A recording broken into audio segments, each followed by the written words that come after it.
જહેશ, ચિરાગ, મારે શિકોતરના એવા આશીર્વાદ છે કે એક દાડો માઈક ઝાલવા ખાતર તમે એવું કહેતા હતા માઈક કોઈ હાલતું નહીં, અને તારી માતા એવું કહે કે જહેશ હવે 5 જણા તારી જોડે માઈક માગે,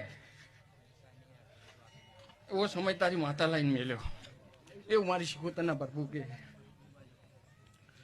લે જયેશ તમારું ગાયન ઘર પણ હું શિકોતર નહીં જવા દઉં. માં પતરા વાળા ઘર હતા બંગલા બનાયા